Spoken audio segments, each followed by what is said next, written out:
Bienvenue dans le Petri Show, une émission annuelle du site petri.com. Ça fait maintenant 2 ans qu'on vous propose Petri sur les internets, on va dire, sur à peu près toutes les plateformes. On avait fait notre premier Petri Show il y a 1 an et ça s'était très bien passé. Maintenant, on a une nouvelle formule, on va dire, à l'émission qui, vous allez le voir, un peu plus réduite. On va vous proposer un top de la rédaction par catégorie, donc du coup le cinéma, les séries, le jeu vidéo et la musique. Et n'hésitez pas du coup à propager la bonne parole puisque le bouche à oreille de nos jours c'est très important.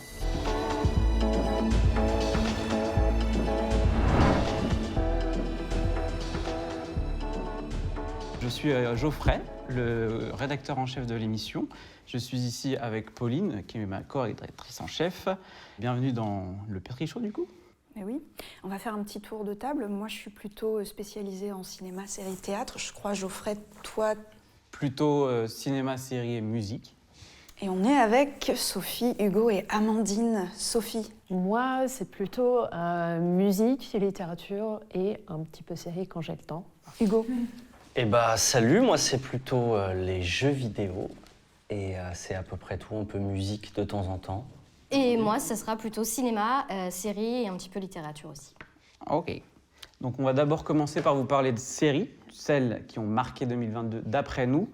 Mais avant ça, on voulait vous annoncer 2 petites choses. D'abord, c'est la pause du podcast La Conversation Petri dans la formule actuelle, qui était mensuelle et qui parlait de l'actualité du cinéma. On va réduire là-dessus pour mieux se concentrer sur des articles écrits. Et aussi, on va lancer une campagne de dons permanente pour que vous puissiez nous aider à faire perdurer le site sur la durée, puisque l'air de rien, ça a un coût. On vous propose des nouvelles choses comme cette émission. Et ça serait sympa d'avoir au moins un petit peu de sous pour subvenir aux besoins du site.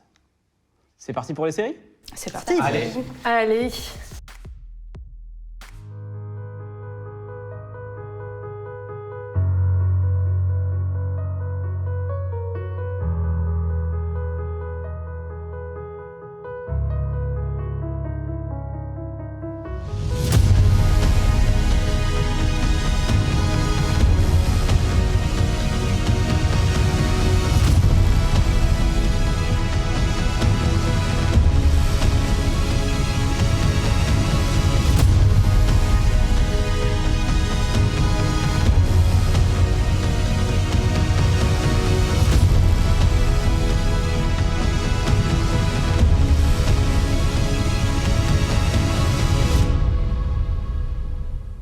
Ta gueule. Ta gueule, sac à crotte. Accueil plus ou moins mitigé. C'est toi maintenant. Oh là là, dégueulasse.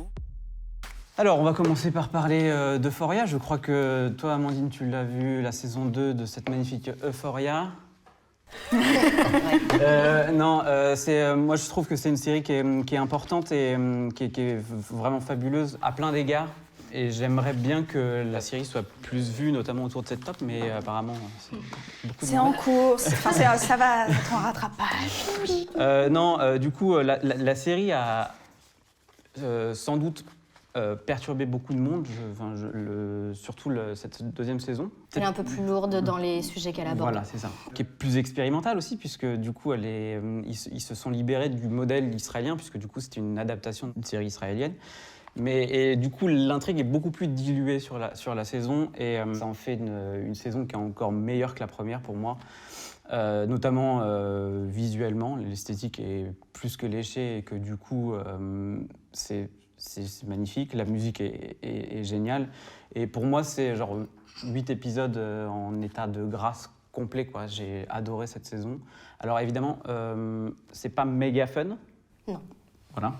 Non. Mais pour moi, c'est aussi la confirmation que Sam Levinson, qui est du coup le créateur et showrunner de la série, est un auteur majeur de notre temps. Et je vous invite d'ailleurs à aller lire mes articles sur le site, puisque du coup j'ai écrit sur à la fois la saison 1, la saison 2 et les épisodes spéciaux qu'il y a eu entre les 2 saisons. Qu'est-ce que tu en as pensé, toi ? Que rajouter, esthétiquement parlant, c'est complètement bluffant. C'est encore mieux, j'ai trouvé aussi, que sur la première saison, surtout vers la fin de la saison 2. On n'en dira pas plus pour ceux qui n'ont pas vu. Je trouve aussi qu'il y a une cohérence avec tous les thèmes abordés qui avaient été mis en place dans la saison 1. Ils sont vraiment beaucoup plus creusés sur la saison 2. Et du coup, ce qui fait que l'ambiance générale est beaucoup plus lourde et beaucoup plus intense. On finit quand même chaque épisode un petit peu fatigué, un peu éprouvé, je trouve. Et sinon, je trouve que Zendaya a prouvé qu'elle savait vraiment bien jouer avec cette saison. Vraiment, elle est assez impressionnante. C'est une intensité de tous les instants et c'est très beau. Il faut regarder Euphoria. On va passer à The After Party. Allez, allons-y. C'est un petit bijou de comédie policière américaine. On n'est que 2 à l'avoir vu, on vous encourage à regarder. Moi, j'appelle ça une série de petits malins. C'est-à-dire que c'est prendre les prémices d'une histoire archi rebattue, c'est-à-dire une réunion dans une maison avec des invités, quelqu'un meurt, il y a enquête. Sauf que la série devient une série à concept, puisqu'on va adopter le point de vue de chaque invité, qui va du coup faire un témoignage, et ce point de vue va adopter les codes d'un genre spécifique cinématographique. Donc, on a un épisode comédie musicale, on a un épisode film d'action, etc., etc. Et c'est juste brillant, c'est extrêmement drôle, c'est hyper original dans sa forme aussi. Moi, j'ai jamais vu ça pour une série. Et l'enquête, il y a une vraie enquête aussi. C'est pas juste juste dans la forme, il y a aussi le contenu qui est extrêmement réussi. Et puis c'est porté par la crème de la crème de En fait, c'est ça, de c'est la que comédie. c'est des seconds couteaux qu'on a mis sur le devant de la scène. Donc, je sais pas, des noms par exemple comme Ben Schwartz, Sam Richardson, Tiffany Haddish, Ike Barinholtz, Jamie Demetriou et Dave Franco notamment. Voilà, c'est ceux que j'ai notés aussi. Zoé Chao aussi, sont vraiment des seconds couteaux de comédie qu'on a l'habitude de voir ailleurs. Mais ici, là, ils ont tous au moins un épisode qui leur est consacré. Et c'est vraiment excellent, quoi. Donc, du coup, pour ceux qui connaissent un petit peu, c'est créé par les 2 larrons que sont Chris Miller et Phil Lord, qui ont signé les 21 Jump Street, 22 Jump Street, le film Lego, etc. C'est des génies. Donc, allez voir The After Party, c'est sur Apple TV+.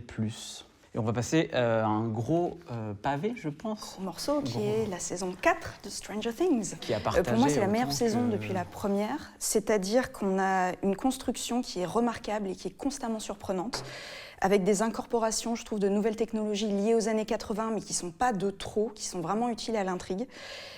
Donc c'est nostalgique, mais c'est pas juste pour faire du fanservice, quoi. Il y a quelques trucs agaçants, je ne sais pas si vous partagerez mon avis, notamment le personnage du stoner et l'arc de Jonathan, donc les 2 sont ensemble, qui m'ont un peu laissé sur le bas-côté, mais le reste est tellement de haut niveau que franchement, il n'y a rien à dire.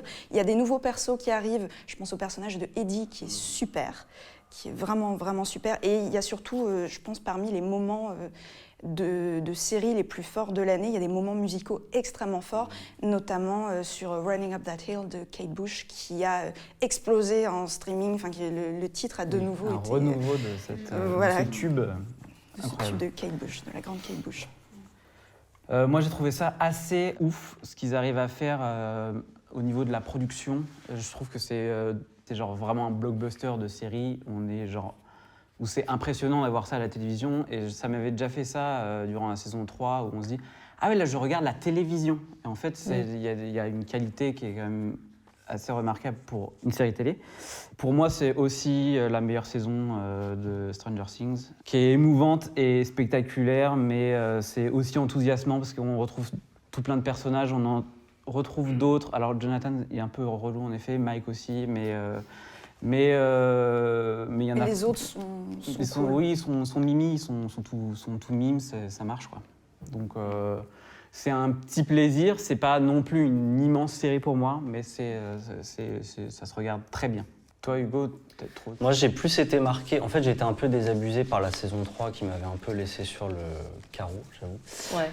Là, j'ai été marqué par effectivement le côté très blockbuster, par surtout une esthétique visuelle et sonore qui était effectivement assez folle et très réussie à ce niveau-là. J'ai plus été marqué ça que par le récit qui m'a un peu fatigué. C'est une énième redite en fait. Oui, voilà. Quoi. Ouais. Ça C'est un parle peu en origin fait, ça story. fait 4 saisons, C'est ça ça. parle de la même chose un peu. Oui, quand même. Ouais. bah, c'est ça. Et autant la direction d'acteurs, moi j'avoue que ça me... Oui, t'as beaucoup de Ça me mal avec. fatigue un peu. J'ai énormément de mal avec ça. ces acteurs et je trouve qu'esthétiquement c'est une série qui raconte beaucoup de choses et effectivement qui a vraiment pas mal build-up quoi depuis 4 saisons. Par contre narrativement, enfin en termes de récit, je trouve que c'est vraiment assez bas du fruit. Et je te rejoins là-dessus, c'est sur Kate Bush. merci à Stranger Things d'avoir fait découvrir Kate Bush aux hétéros. Ça, c'est vrai que c'est important. En parlant d'hétéros, on va aller dans The Bear, donc, qui est une série qui est disponible sur Disney+, qui raconte, je fais vite fait, en gros c'est un petit resto à Chicago, snack, de fast-food quoi. Il y a le fils prodige qui travaille dans un grand restaurant étoilé, tout ça, qui doit revenir travailler dans ce resto familial. Et on a un peu l'écosystème de la cuisine et tout ça. Alors qu'est-ce que tu en as pensé toi ? Mais c'est toi qui me l'as recommandé, je te remercie. Les bons conseils de Geoffrey. C'est une très belle série sur le deuil. Est-ce qu'on peut le dire ? Oui, bah C'est dès le premier rapidement, épisode. oui. En fait, c'est le deuxième frère, du coup, qui est obligé de revenir, le petit prodige, parce que son grand frère, qui gérait le resto, s'est suicidé. Et du coup, c'est comment gérer l'héritage familial tout en faisant son deuil dans une surtension continuelle. C'est-à-dire que les problèmes en cuisine s'enchaînent tout le temps et c'est passionnant. C'est vraiment extrêmement réussi. Pour résumer, c'est un peu cauchemar en cuisine, mais réalisé par Scorsese et avec l'intensité d'un George Miller. Ouais. Donc c'est à peu près ça. C'est assez incroyable, c'est assez court et il y a notamment un épisode en full plan séquence qui est ouf. Et j'ai pas envie de travailler dans une cuisine, voilà. Tu m'étonnes. Oui, tiens donc. Autre série Apple TV+, il me semble que Sophie, tu l'as vue, c'est Severance. Tout à fait. Severance, pour résumer, c'est autour d'une entreprise qui propose quelque chose d'assez particulier pour tous les gens qui vont y travailler. C'est d'opérer une dissociation entre les souvenirs de ce qu'ils font à leur travail et le reste de ceux, une fois qu'ils sont sortis de l'entreprise. C'est un sujet qui est quand même assez particulier, la dissociation donc, entre ces souvenirs-là dans le bureau et tout ce qui se passe en dehors. Dans le monde dans lequel on vit depuis 2 ans, où le télétravail est devenu un peu la norme, où justement on a du mal à faire la part du travail et du côté perso, je trouve que c'est une série qui arrive à point nommé, où du coup là on dissocie réellement le soi au travail et le soi en dehors. Oui. Et justement, ce que ça raconte quand les deux se confrontent, quoi, on va dire. Dans cette série, il y a un casting qui est assez prodigieux, on va pas se mentir, qui est mené par Adam Scott notamment. Tout à fait. Enfin, pour ma part, je l'avais découvert dans The Good Place et c'est un peu dans un rôle de second couteau aussi. Et c'est très chouette en fait de le voir, vraiment en premier rôle et de le voir déployer sa palette d'acteurs. Donc mention toute particulière. Il y a aussi Patricia Arquette, il y a aussi John Turturro. C'est réalisé en grande partie et c'est showrunné, je crois, par Ben Stiller.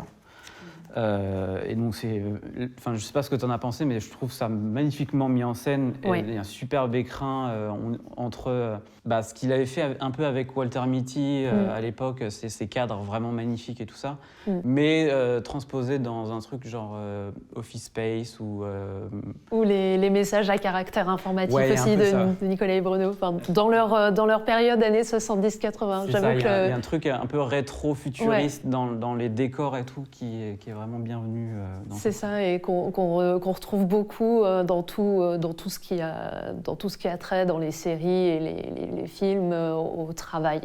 Et, je trouve que le concept la série est à hauteur de son concept, qui est vraiment intéressant. Et les fins d'épisodes, moi je trouve que les cliffhangers d'épisodes sont absolument géniaux à chaque fois. Et on a vraiment vite envie de voir la suite. Oui, je suis tout à fait d'accord. La série reviendra pour une saison 2 dès l'an prochain. Donc, tu me l'apprends et j'en suis assez contente parce que il me semblait que c'était pas encore sûr quand. C'est le cas, c'est en tournage déjà. Super, très très bien. Alors Pauline, tu as une série à nous conseiller, anglaise je crois, britannique. Il fallait bien caler une petite britannique quand même. J'ai eu un énorme coup de cœur pour une série qui s'appelle Chloé, qui est sortie sur Amazon Prime en France. Je vais vous donner le pitch, c'est du thriller psychologique pur jus. Becky, donc la vingtaine, est intérimaire et habite avec sa mère dans un petit appartement. Et ce qu'elle aime bien faire, c'est se faire passer pour quelqu'un d'autre lors de soirées, juste pour un peu changer de vie. Sauf qu'une nuit, Chloé, son ancienne meilleure amie, donc la Chloé du titre, elle l'appelle en plein milieu de la nuit, donc Becky elle dort, elle décroche pas. Elle s'en rend compte le lendemain matin et en fait Chloé s'est suicidée. Et ce qu'elle va faire, c'est mener l'enquête, voilà, je sens l'aide de la police ni rien, pour découvrir si elle s'est vraiment suicidée, s'il n'y a pas anguille sous roche ou quoi.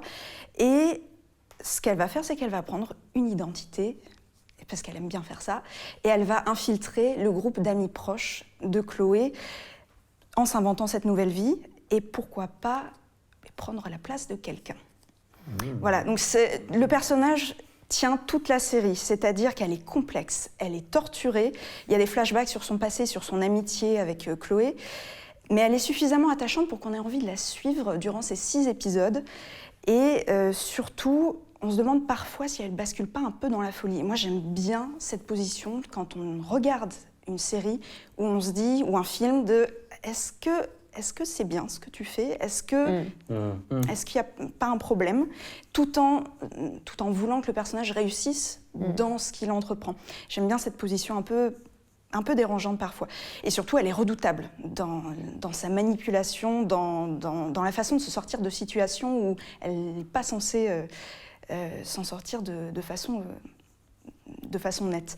Donc c'est du thriller psychologique sur la lutte des classes, puisque évidemment le groupe d'amis est issu d'un milieu assez aisé, pas elle. C'est aussi sur les réseaux sociaux et sur l'identité qu'on projette, c'est-à-dire quand tout va bien, est-ce que tout va nécessairement bien. Donc c'est sur la perfection affichée et sur la jalousie aussi, et sur si on veut changer sa vie, à quel prix ? Voilà. Et je trouve que c'est une série passionnante, avec une actrice mais oufissime qui s'appelle Erin Doherty, que tu connais, Amandine, puisque c'est la princesse Anne dans les saisons 3 et 4 de The Crown. Ah oui, très bien. Voilà, et elle est dingue. J'espère qu'elle aura plein de prix pour cette série. C'est court, c'est 6 épisodes d'1 heure. Il y a une petite baisse de régime au milieu, mais ça se regarde très vite et surtout, il y a beaucoup de suspense et je trouve ça très, très marquant et j'espère qu'elle vous marquera autant qu'elle m'a marqué cette année. Je vous la recommande. Excellent. Parlons d'anti-héros, on peut parler de ça ? Oui. On peut aller voir Sophie avec The Boys. Tout à fait, la saison 3 qui est sortie cette année sur Amazon Prime. Et anti-héros, c'est le mot juste, parce que cette série est autour des super-héros, mais de super-héros qui ont un peu pris le melon. Enfin, ça va à contre-pied de tout l'univers Marvel DC. Et là, ce sont juste basiquement des gros connards avec des pouvoirs. Et Anti-Marvel, quoi. Ah, oui, carrément. Enfin, le comic d'origine, c'est vraiment une grosse satire, en fait. Et la saison 3 donc, suit le petit groupe de gens qui s'opposent en fait aux dérives de ces super-héros. Et ça part complètement en surenchère. Enfin, c'est ça qui me plaît beaucoup avec cette série, c'est que là où tu pensais qu'ils ne pouvaient pas te surprendre en matière de trucs un peu choquants, un peu edgy aussi, non, ils te surprennent toujours, pour le meilleur comme pour le pire. Et voilà, il y a des moments gratuits, il y a des moments jubilatoires, et c'est tout pour me plaire.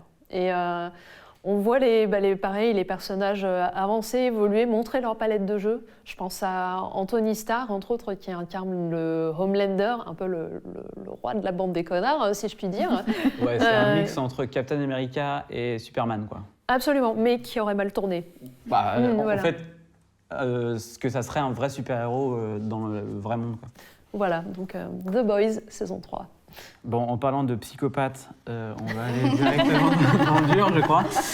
Oui, moi je vais revenir sur Dahmer, qui a été ma série préférée de l'année, je pense, avec Euphoria, évidemment.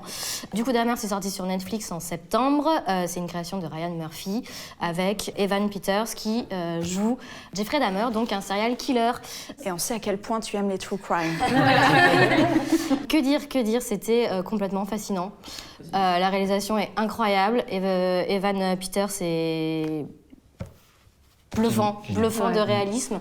Alors c'est très dérangeant, hein, âme sensible, s'abstenir, ça met vraiment les gens mal à l'aise, volontairement parlant. Et donc du coup, la série raconte toute l'histoire de Jeffrey Dahmer.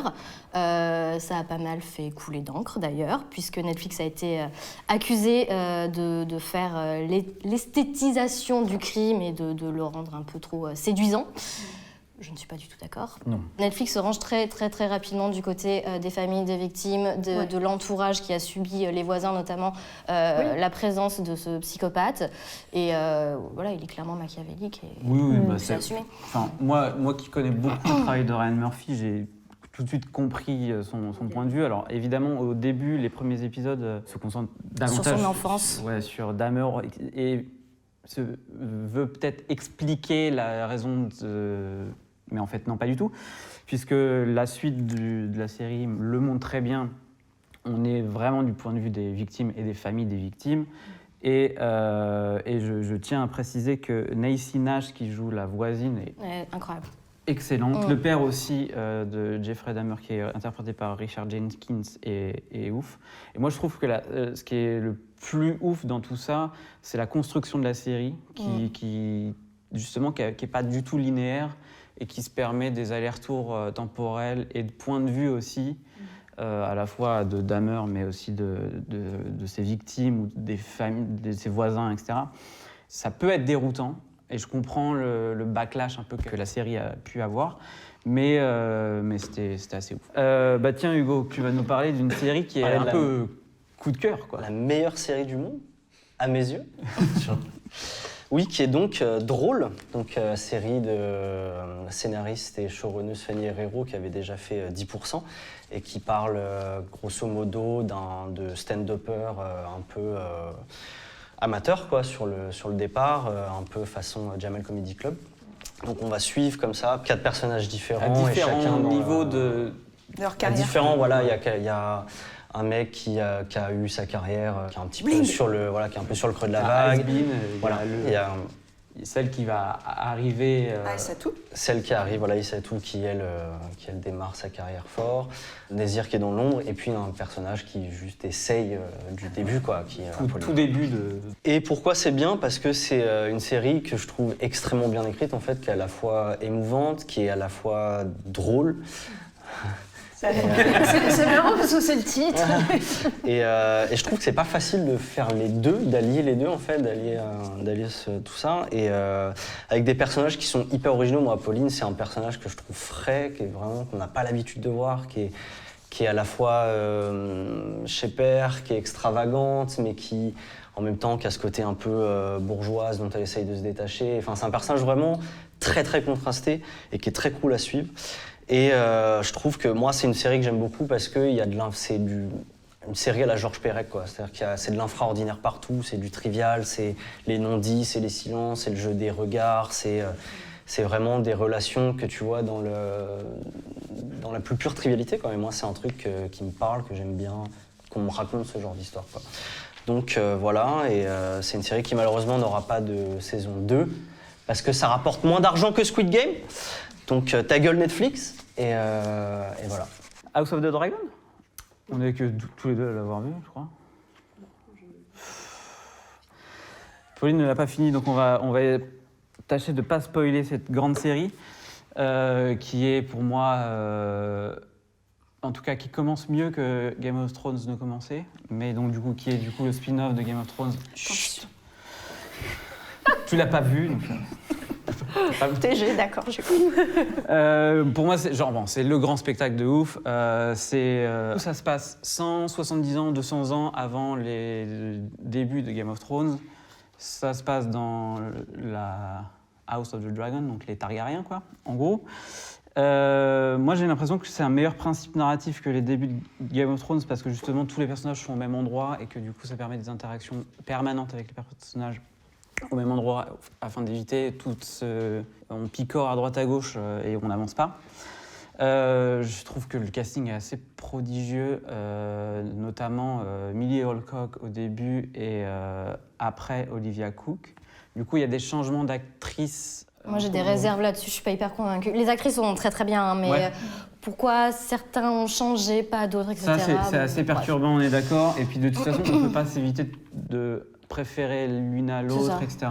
Et surtout qu'ils ne changent pas les acteurs, les hommes, qui sont du coup Paddy Considine, Matt Smith et Rhys Ifans, qui sont tous les trois géniaux, mais notamment Considine.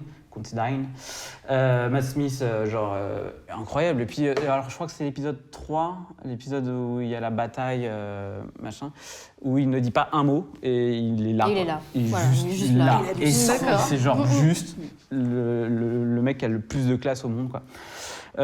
Et puis il y a ce magnifique réalisateur qui s'occupe de plusieurs épisodes, de Miguel Sapochnik, qui s'en va, qui sera pas là en saison 2, donc c'est dommage. Mais allez voir mon papier sur le site, parce que la pub n'est jamais finie, voilà.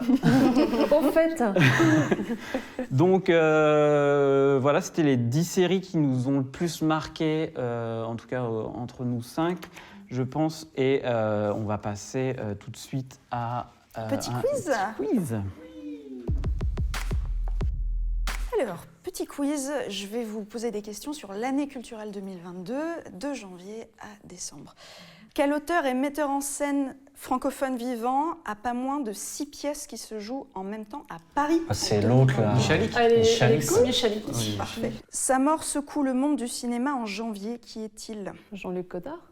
Non, Ah, en janvier. janvier. Le monde du cinéma. Allez, je vais faire une réplique. J'ai 2 répliques de prévues. I'm not going to be the person I'm expected to be anymore. Et Gaspard Ulliel. Oui. C'est vrai qu'il est mort. Le pauvre. voilà, c'était le moment J'ai triste. oublié. Quel est le film qui a remporté 7 Césars fin février? C'est un film en costume. Ah, c'est putain, Que t'as pas aimé. Xavier Giannoli là. Oui. Illusion perdue. Oui. En mars, aux Oscars, sa consécration est éclipsée par son geste violent. Mais pour quel film Will Smith a-t-il reçu la récompense du meilleur acteur? On parlait de fond de cours tout à l'heure, dans les coulisses. Ah oui, c'est les trucs des Sir Williams. C'est quoi Ah oui, La méthode Williams. la méthode La méthode Williams. Williams. Ah oui. Ouais. En mars toujours sort le nouvel album en 9 ans d'un groupe de rock célèbre. Quel est ce... Un nouvel album en 9 ans d'un coup de rock. L'album s'appelle Never Let Me Go, mais je pense pas que ça va vous aider. Le chanteur est britannique, mais il parle très très bien français. Il est connu pour porter un peu de maquillage, et pour sa voix assez nasillarde quand il chante. Non, mais je vais vous donner Placebo. Ah, je savais même pas qu'ils avaient sorti un Oui. Ok. Disparu en avril, j'ai été marin, ami, amant ou mari. Et puis je suis passée derrière la caméra pour montrer, entre autres, les animaux. Qui suis-je? Jacques Perrin. Oui, Bravo. c'est vrai. Fin mai, quel film remporte la Palme d'Or au Festival de Cannes? Cette purge de sans filtre. Purge pas pour tout le monde, mais pour nous deux, oui. En mai-juin est diffusé Le Flambeau, les aventuriers de Chupacabra. Quel est le vrai nom du candidat enfant bulle qui est joué par Sébastien Chassagne? Je me souviens même pas. Je sais pas, ça je saurais. Ah bah, vous avez vu la série? Du Mais coup, si, il y a c'est la vanne. C'est la vanne qui revient. c'est la vanne de fin là. Oui. Ça fait pas être tout Oui. le temps. Mais Le vase, Le le vase de... 60. Ah, c'est vase de Soissons. Putain, bravo. Mais oui. Ça sert à ça, les études d'histoire. Bravo. En juillet, ils remplissent 4 soirs de suite le Stade de France, qui constitue un record. Coldplay. Ouais, Qui Coldplay. sont-ils? Coldplay, Ah ouais, c'est Coldplay. parfait. Je vous donne quand même le chiffre, 318 000, plus de 318 000 spectateurs, c'est juste énorme. En juillet toujours, un jeu vidéo fait le buzz sur les réseaux sociaux, lequel? Avec le chat. Je sais pas Ouais. comment il s'appelle. Oui, c'est ça. Ouais. Oui, le petit chat. Juillet encore, elle sort son nouvel album studio en 6 ans. Qui est-elle? Elle est américaine. Beyoncé. Merci Hugo. En août, quel livre fait un bond dans les ventes en librairie suite à la tentative d'assassinat de son auteur? Les versets sataniques Oui, de de- Salman Rushdie. Parfait, merci Sophie. En août et septembre sortent 2 séries s'inscrivant dans des univers célèbres, lesquels? House of the Dragon et machin. Je sais même plus. Et les Anneaux de pouvoir, le voilà, pouvoir. C'est Tolkien. parfait. Entre août et septembre, il fait une série historique de 15 concerts au Madison Square Garden à New York. Qui est-il? Il n'a pas 30 ans. Harry On a- Styles. Tu me connais. Je révolutionne le cinéma, mais je refuse d'ouvrir ma porte à mon amie Agnès Varda. Je meurs en septembre. Qui Jean-Luc suis-je Godard. Voilà. Ça allait venir. J'étais en décalage de plein de questions. T'inquiète. Qui kidnappe Benjamin Biolay en septembre? Alors ça, c'est une spéciale dédicace Noémie. C'est 3 chanteurs français qui se sont réunis pour faire un EP ensemble. Ah oui. Ah. Grand corps malade. Encore malade Oui. et Gaël Faye. Ouais. Faye. Et Ben Mazué. Putain, parfait. j'ai raté. Que chante une femme iranienne contre le régime oppresseur de son pays? C'est une chanson, une vieille chanson qui a été rendue célèbre par une série Netflix et qui a été Bella Ciao. Bella Ciao. Voilà, Ouais. Bella Ciao, en farci. Je disparais en octobre à 102 ans. J'ai travaillé l'outre noir dans mes tableaux. Qui suis-je? Pierre Soulages. Merci Sophie. Les fans d'Harry Potter sont tristes en octobre. Pourquoi? Parce qu'Hagrid, il est mort. Voilà. Oh. Début novembre, le prix Goncourt est remis à Brigitte Giraud. Pour quel livre? C'est 2 mots. Pensez à James Dean. Moi, j'ai le titre. La fureur de vivre. Alors, pas la fureur. Tu gardes le mot de fin. De vivre. Vivre. Pour le meilleur. Donc, vivre. Vieux. Vivre vite. Voilà. Ouais. C'est ça. En novembre, toujours, Mehran Karimi Nasseri s'éteint. Ce monsieur a inspiré le cinéma par 2 fois. Pouvez-vous me donner au moins un film? Et je vais vous donner des indices, parce que comme ça... en fait, il a pris quartier dans un lieu considéré comme de passage où il a vécu pendant très longtemps. Le l'aéroport. Oui, terminal. Ah, oui, voilà, ça, c'est exact. le monsieur Tout à fait. qui a vécu Inspiré. à l'aéroport de Roissy-Charles de Gaulle entre Ouais. 88 et 2006. Et il est revenu pour y mourir en novembre. Ok. Voilà. Et le deuxième film, pour les gens qui se demandent, c'est Tombé du ciel de Philippe Lioré. Voilà. En décembre, quel jeu vidéo gagne le Game Award du meilleur jeu? Elden Ring. Voilà. 2 grands compositeurs de musique sont décédés cette année. Lesquels? Il y aura des indices. Badalamenti qui a fait la musique de la BO Twin Peaks. Oui. Et Vangelis. Voilà. Enfin, dernière question. Quel est le film qui a fait le plus d'entrées en France en 2022? J'ai peur. Ce qu'on a envie de savoir. On va en parler. Donc, Ah, donc c'est... c'est pour ça que je l'ai mis.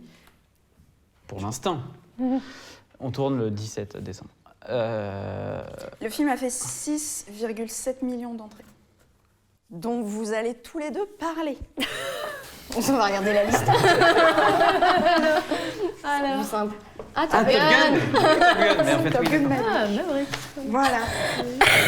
Bravo. Merci. Bravo.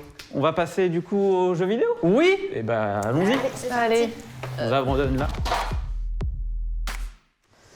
Alors Hugo, tu as des jeux vidéo à nous conseiller. J'ai quelques jeux vidéo à vous conseiller, la crème de la crème de cette année 2022 évidemment. On va commencer en douceur avec un petit jeu indépendant qui s'appelle Sifu, studio donc Slow Clap, le studio français, Cocorico. C'est quoi Sifu? C'est un beat'em up français qui rend hommage au film de Kung Fu de notre enfance, avec une DA hyper un peu cartoon mais très réussie, très jolie. Sifu, c'est des choix de design assez audacieux, hein. C'est une quête de vengeance, donc en fait on va traverser différents niveaux et l'idée c'est d'être toujours plus fort. C'est un peu un die and retry dans l'idée, c'est-à-dire qu'on va se prendre des mandales dans la gueule et on va essayer de devenir plus fort à force de recommencer.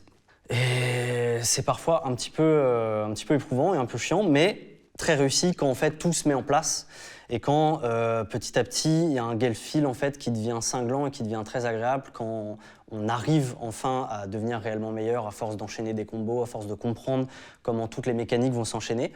Et du coup, le jeu, même si c'est assez difficile d'accessibilité, on va dire, et à appréhender, devient vraiment intéressant à partir du moment où on met le pied à l'étrier. Un autre jeu dont on va parler, c'est un autre jeu indépendant qui s'appelle Tunic. Attention, mauvaise blague. Sur ce mot, Je vous vois venir. Tunic, c'est un petit jeu développé par une seule personne qui s'appelle Andrew Schuldice. Je ne sais pas du tout si je le prononce comme ça, mais ça me fait plaisir de le prononcer comme ça. Tunic, c'est un jeu qui a des allures de Zelda-like, mais dans lequel on incarne un petit renard tout mignon qui doit sauver sa mère emprisonnée dans un crystal. J'avais aussi envie de le dire comme ça. Alors malgré l'aspect tout mignon de Tunic, c'est un jeu qui est en fait assez retors aussi et qui empile différentes couches de gameplay, notamment des combats exigeants, notamment une grande place donnée à l'exploration et lesquels, si on arrive à les décrypter, vont donner lieu à une fin alternative qui est entre guillemets la bonne fin, quoi. Du coup, c'est un hommage passionné aux jeux vidéo d'avant qui donne au jeu un petit cachet vachement mignon, quoi, en fait, et vachement propre. On passe sur un autre jeu. Alors ce jeu, j'en ai fait une petite... Allez, tu sais où je vais aller. Oui. J'ai fait un petit papier sur ce jeu, donc c'est de Stanley Parable Ultra Deluxe. Donc abonnez-vous à Petri, bien sûr. C'est ici. Stanley Parable Ultra Deluxe, c'est un jeu de Crows, et c'est le remake d'un jeu sorti en 2013 qui a déjà fait ses preuves par les qualités de son écriture, de son humour et de ses références méta, qui réfléchit sur la notion de choix. C'est quoi faire un choix et plutôt l'illusion de faire des choix dans un jeu vidéo. Donc c'est un jeu où on est dans une entreprise et il y a un narrateur qui décrit tout ce qu'on fait. Ce remake comprend le jeu de base plus toute une partie annexe qui est quasiment aussi longue que le jeu de base, mais qui est complètement indépendante et accessible très vite. Et qui en fait imagine une suite au jeu à l'intérieur du jeu. Et ce que j'aime beaucoup en fait avec ce jeu, c'est que derrière l'humour très british qu'on aime énormément, qui nous fait éclater de rire à chaque fois, il y a aussi une jolie mélancolie qui s'attarde sur le côté postérité du point de vue d'un créateur. Qu'est-ce que tu fais quand en fait t'es poussé un peu par le public peut-être à faire un nouveau jeu, mais que t'as pas vraiment envie de faire un autre jeu que ce que tu avais déjà fait. Et du coup, il y a un côté un peu post-mortem, intradigétique d'un jeu qui revient sur ce qu'il a fait, sur ce qu'il a envie de faire, mais qu'il peut pas trop faire. Il intègre par exemple des reviews Steam dans le jeu et le narrateur se moque de ses propres reviews Steam. Et nous, on voit ça un peu comme un truc musée, mais très méta et très marrant. Et maintenant, on va passer dans le gros, fini les petites conneries de jeux indépendants qui emmerdent tout le monde. Ça va, on veut du lourd, on veut du AAA. On va parler de God of War, Ragnarok, boy. Excellent. God of War, c'est quoi? C'est la suite du reboot de la licence sortie en 2018. Licence trilogie, donc à la base sur PS2 dans les années 2000, donc qui campait le personnage de Kratos. Et ce reboot, en fait, cherchait à délaisser justement le côté très beat'em up originel pour lorgner du côté action-aventure. Un peu à la Naughty Dog, comme tout le monde aujourd'hui. Donc centré sur un binôme. Donc là, c'était Kratos avec sa petite progéniture, qui s'appelait Atreus, qui avait à l'époque 13 ans. Ici, tous les potards ont clairement été poussés à fond pour proposer une expérience qui est quand même plus aboutie, donc sur tous les niveaux, avec un gameplay combat plus poussé, plus équilibré, plus dynamique, plus varié. On a une mise en scène qui est davantage travaillée sur la longueur, qui est encore plus spectaculaire que le premier finalement.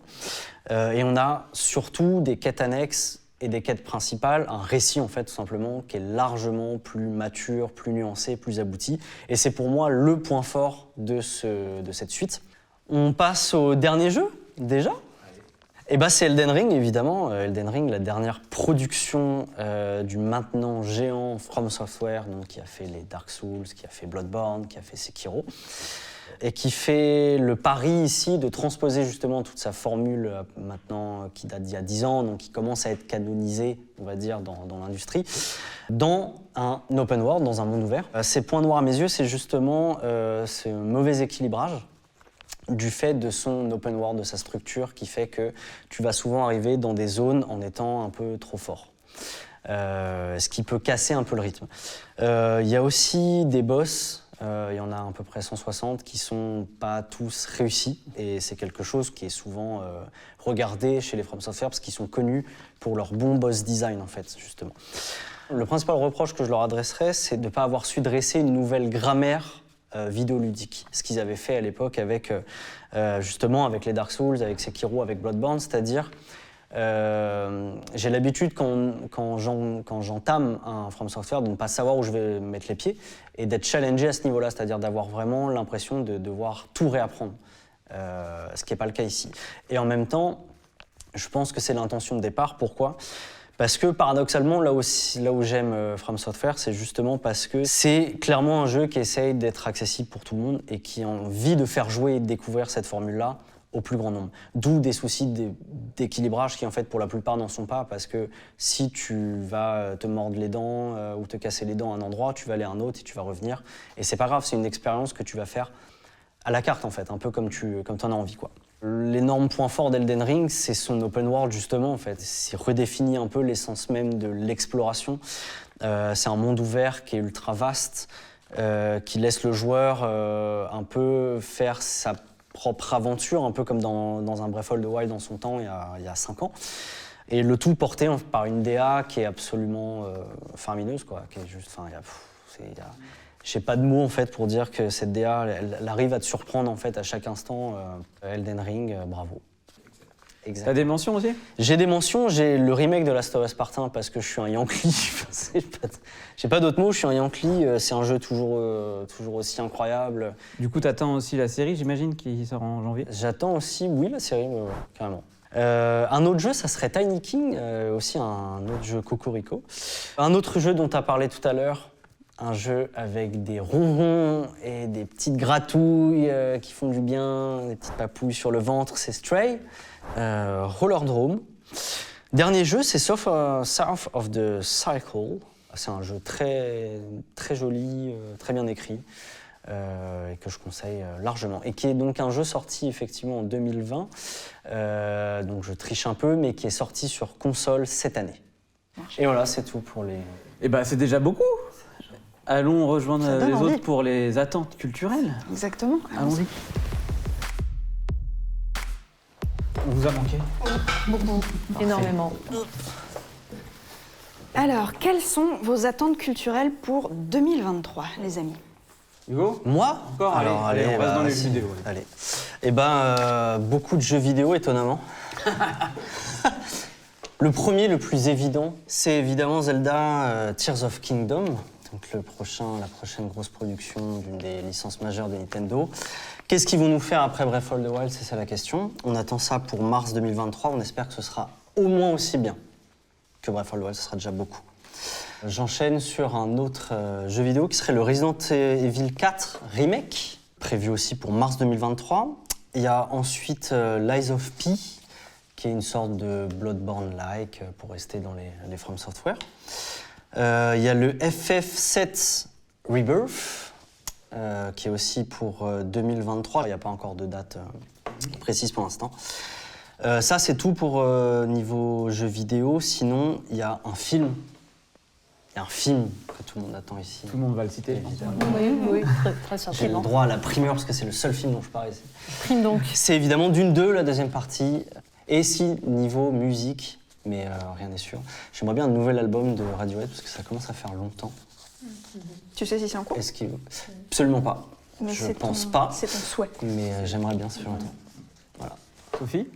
Moi, on va plutôt aller côté musique avec, pour commencer, le nouvel album de Riverside, groupe de métal progressif polonais, qui sort un nouvel album 4 ans après le dernier, qui s'appelle ID.Entity, qui peut se lire donc comme Identity, et qui va être en gros un résumé musicalement parlant des 25 années de carrière du groupe.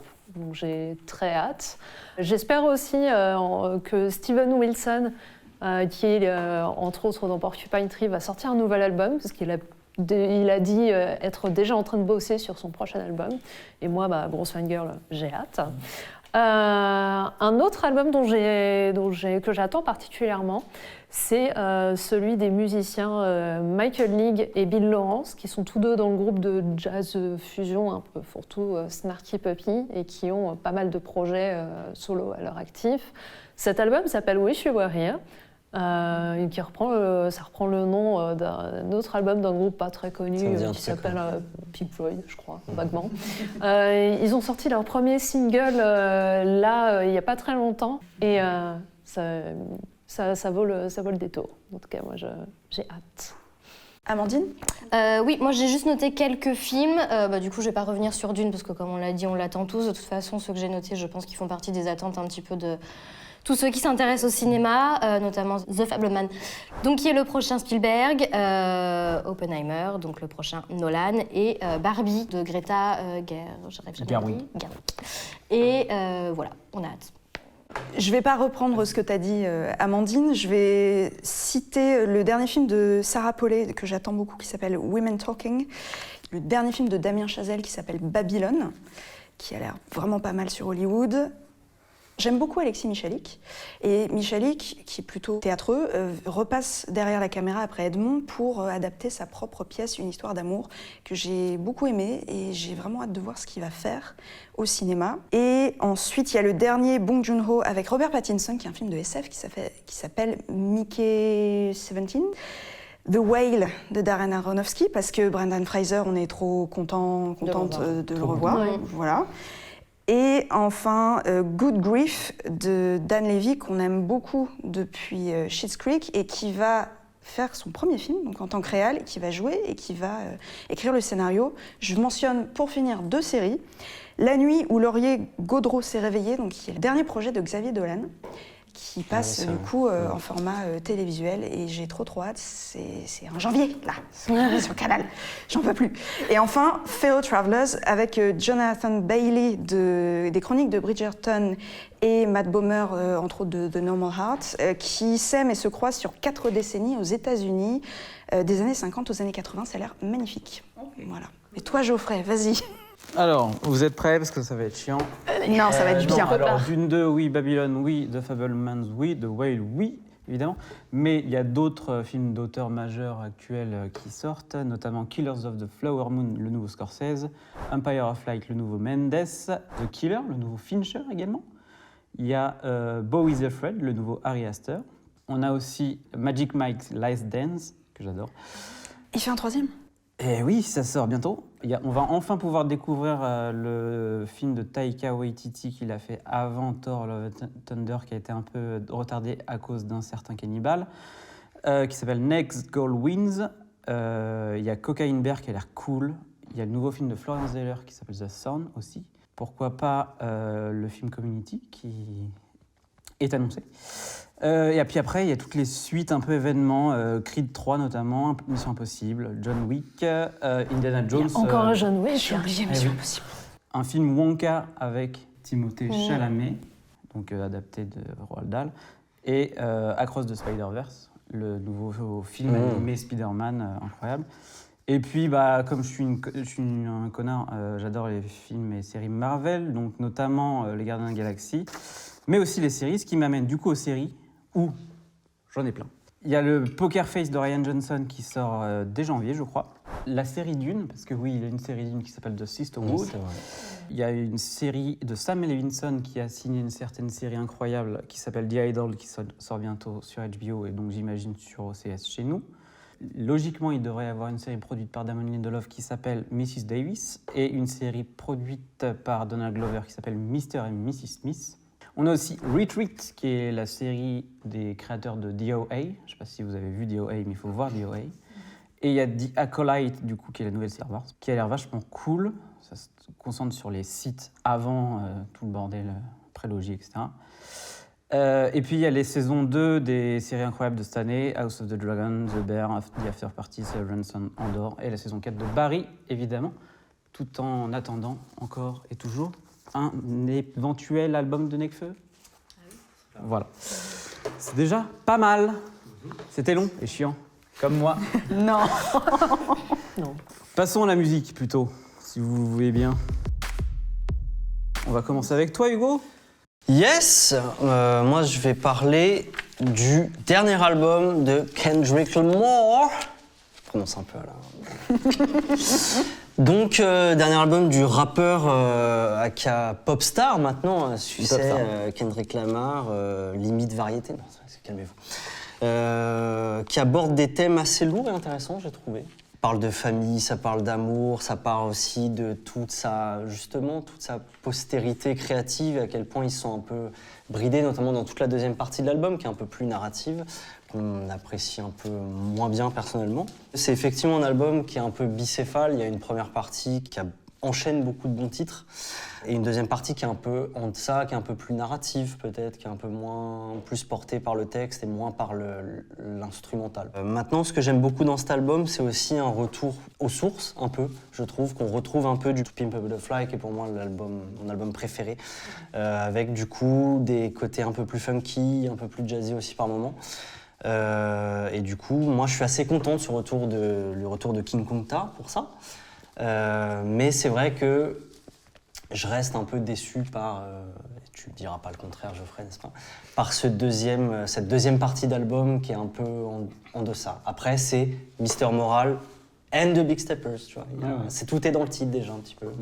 Il y a les deux facettes de cet artiste qui, pour moi, m'a beaucoup déçu. Je vais pas mentir, malgré le fait que dans la deuxième partie du coup, qui est plus Mr. Moral, il y a le titre éponyme qui s'appelle Mr. Moral, qui est produit par Pharrell Williams, dont je vais en reparler plus tard, et qui est incroyable d'après moi. Je trouve que l'album est sur la pente descendante après Damn, qui était déjà un peu décevant. Mais moi, je connais Kendrick depuis 15 ans, donc je peux pas...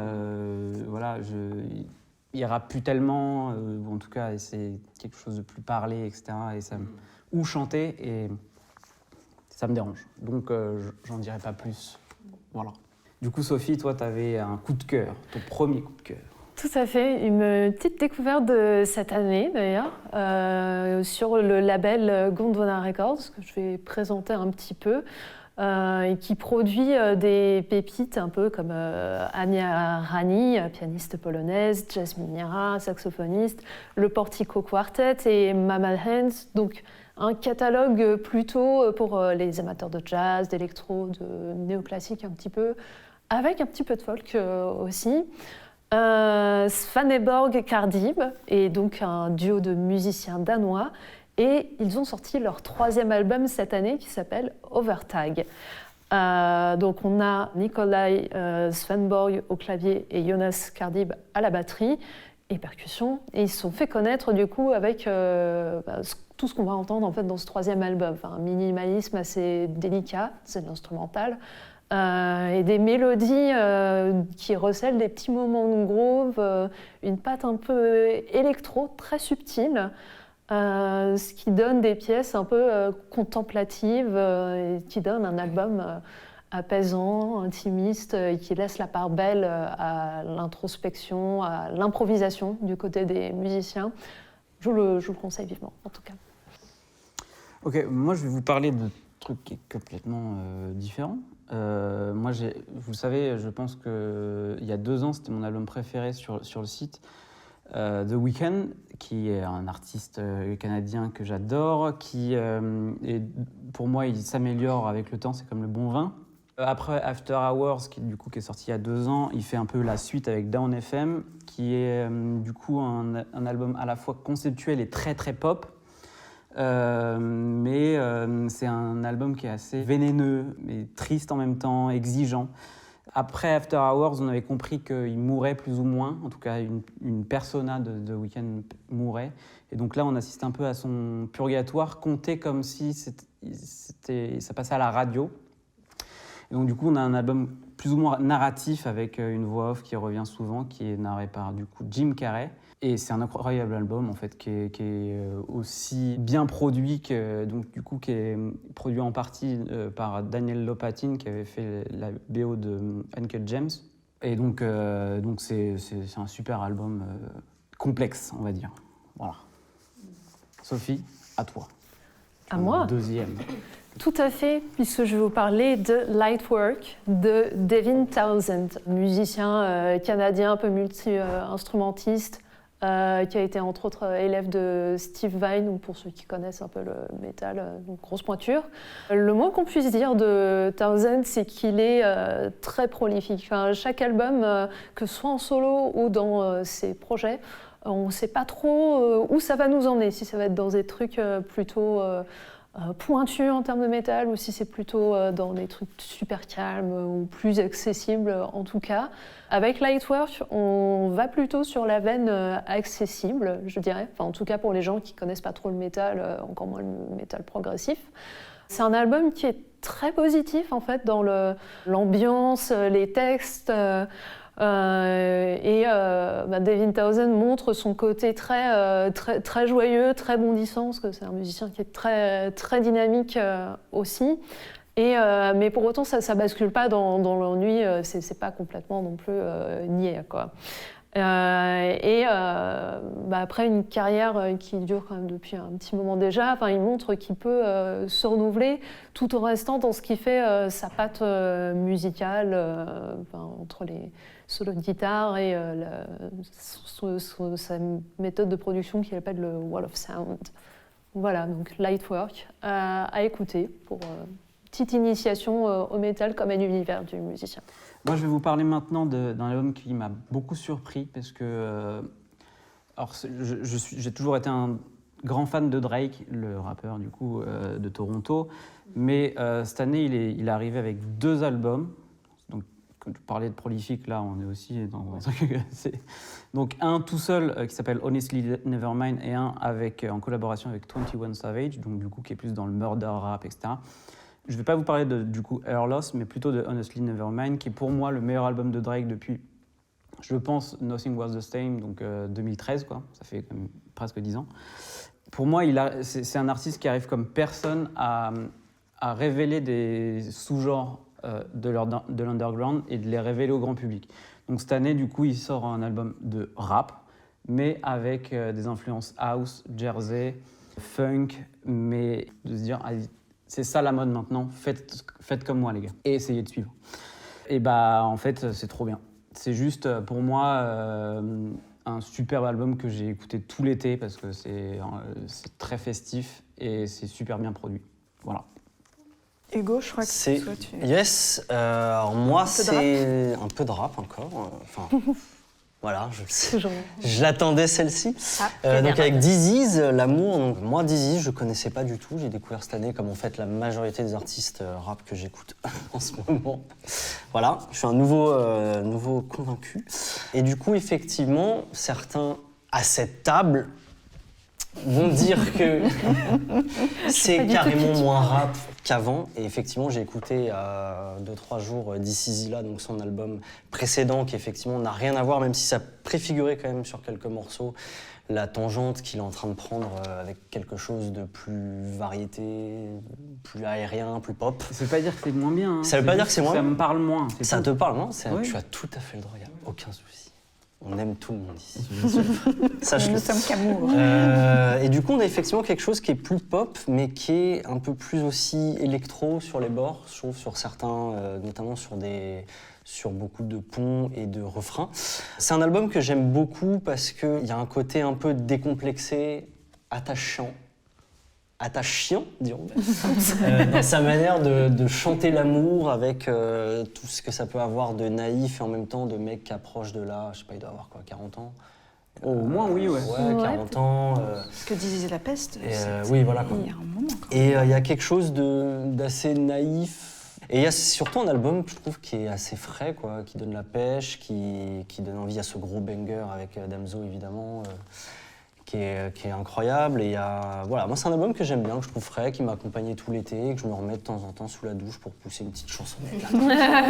Ça fait toujours du bien. On aura appris que Hugo chante sous la douche. Voilà. Tout le temps. On va rester dans le rap, ou en tout cas, on va le regagner. Oh, putain, là, le pic. Avec Vald, puisque moi, je suis un grand amateur de Vald, qui, depuis 2012, ouais, ça fait 10 ans maintenant qu'il est un peu sur la scène française, on va dire, de rap. C'est probablement son album le moins réussi, bizarrement, mais c'est l'album que j'ai le plus écouté cette année, d'après Spotify. Ce qui veut peut-être dire quelque chose, c'est assez foutraque, il y a plein de styles différents, il va dans tous les sens. Et puis la réédition qu'il a sortie du coup mi-décembre le confirme, même s'il regagne un rap beaucoup moins autotuné et tout ça. C'est un disque qui part du côté très pécunier qu'il y avait dans Ce monde est cruel, son précédent album, pour avoir plus de rancœur et de force, puisque il aborde aussi évidemment la période de pandémie, etc., dans un super morceau qui s'appelle Pandémie, qui est complètement ouf, en feat avec Macron. Non, il sent Macron, et donc c'est assez marrant. Mais pour moi, c'est toujours un des meilleurs, si ce n'est le meilleur rappeur actuel. Francophone ? Oui, bien sûr, francophone. J'ai pas dit, mais oui, bien sûr. Je pose la question. Oui.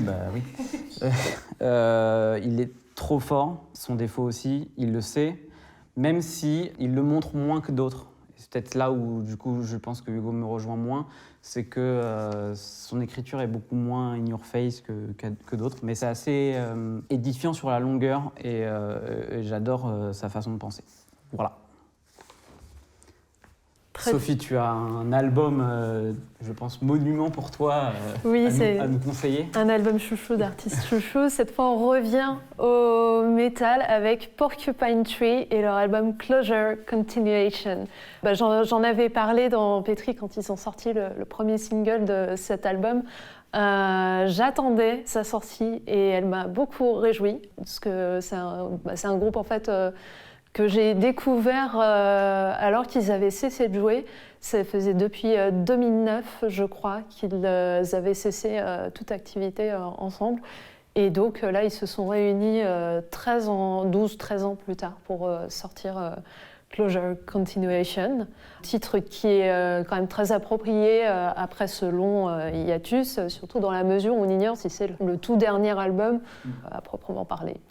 Et si c'est le cas, en vrai, je trouve que ça apporte une belle conclusion à la carrière de Porcupine Tree, puisqu'il alterne pièces progressives, un peu costaud, mais avec une bonne énergie, et des ballades plus contemplatives qui fait bon écouter. Puis, quand on adore Porcupine Tree, forcément, ça fait plaisir de retrouver l'ensemble qui est porté entre autres par Richard Barbieri au clavier, Gavin Harrison à la batterie et surtout Steven Wilson, gros chouchou pour moi. Ça, on a compris. Voilà. Oui, au cas où vous n'auriez pas marqué. Et ce plaisir que j'ai eu à l'écouter, ça a été le même que quand ils sont passés dans leur tournée au Zénith de Paris, et surtout que je n'imaginais pas du tout pouvoir les voir tous ensemble un jour. Ça a été, ce souhait a été réalisé. On passe d'un coup de cœur à moi, c'est mon chouchou depuis 20 ans maintenant presque. Pharrell Williams, que beaucoup détestent, mais pour moi c'est un des producteurs majeurs la musique du XXIe siècle, point. Cette année, je pense qu'il a eu il a fait son Genki machin là de Dragon Ball Z. Le Genki Dama. C'est ça. Et pour moi, c'est le meilleur producteur de l'année parce qu'il a produit en son nom 2 titres, notamment un avec Tyler the Creator et 21 Savage que j'ai déjà cité tout à l'heure, qui s'appelle Cash In Cash Out. Et un qui s'appelle Down in Atlanta avec Travis Scott. Et surtout, il a produit 2 albums que j'estime majeurs cette année. Celui de Pusha T, il a produit la moitié des titres et une autre produite par un nazi. Donc je vais juste parler de... Il y a trop de références. C'est dit. Mais bon, bref. Incroyable album de Pusha T, c'est la cocaine rap au meilleur. C'est le meilleur album de Pusha T, je pense, tout seul, hors clips. Et l'album de Nigo, du coup, designer japonais, qui est en réalité réalisé par Pharrell Williams, dont j'ai fait des articles sur le site à la fois pour Pusha T et pour l'album de Nigo. Et il a aussi, Pharrell Williams, produit 3 titres sur l'album de Rosalía, l'artiste espagnole de pop, qui est vraiment un très, très bon album d'ailleurs, assez étonnant. Donc je vous le conseille aussi. Voilà. Sophie. Terminé avec toi. Très bien, je vais vous parler d'un autre de mes chouchous, puisqu'il s'agit de Nils Fram. et de son album Music for Animals. Donc, Nils Frahm, pour ceux qui ne me connaissent pas, c'est un musicien, compositeur et producteur allemand qui, à l'origine, a eu une carrière assez classique dans le piano, avant de faire un détour par l'électro. Et de ces deux parties-là de ses carrières, il a tiré une esthétique, une envie de travailler, d'explorer le piano dans ses sonorités, de déconstruire un peu tout ça, ce qui a donné de très beaux albums, le dernier en date étant donc Music for Animals. Album assez ambitieux parce que ce qui l'a inspiré en fait pour l'écriture de cet album, qui a duré quand même 2-3 ans je crois, c'est quand vous regardez une cascade ou les feuilles d'un arbre qui sont soufflées par le vent, il y a une espèce de contemplation, de fascination qui se dégage un peu de ça. Et ce sont des sentiments qu'il a voulu tenter de restituer, de créer dans les pièces de l'album. Ce qui donne donc en fait une écriture presque cinématographique, des paysages musicaux à travers des pièces instrumentales assez longues. L'immersion se fait petit à petit dans la subtilité. On est presque dans la méditation quelque part. Et je parlais de pièces assez longues, l'album dure 3 heures, donc trouvez-vous un endroit bien confortable pour l'écouter. Voilà. Et c'est assez marrant parce que c'est un album que j'ai écouté après l'avoir vu sur scène cette année. Enfin, il faut le voir aussi sur scène parce que c'est quelqu'un qui est très énergique, en même temps qui est très paisible, qui est très positif. Puis à chaque fois, il a un setup assez incroyable, surtout quand on aime les pianos et les claviers. Il faut le voir du coup courir de piano en clavier, aller sur sa table de mixage, bidouiller des trucs. Et là, il avait un harmonica de verre, qui est un instrument très beau, très délicat, dont on tire des sonorités magnifiques. Donc je recommande également. Et petite mention spéciale aussi pour Rammstein, autre groupe que je suis depuis assez longtemps, avec leur album Zeit. Voilà. Dans en allemand. Oui. Voilà. Allez. Oui. Merci beaucoup Hugo et Sophie. On va vous abandonner pour parler cinéma de l'autre côté. Et allons-y, juste après ça.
Place à nos émotions personnelles.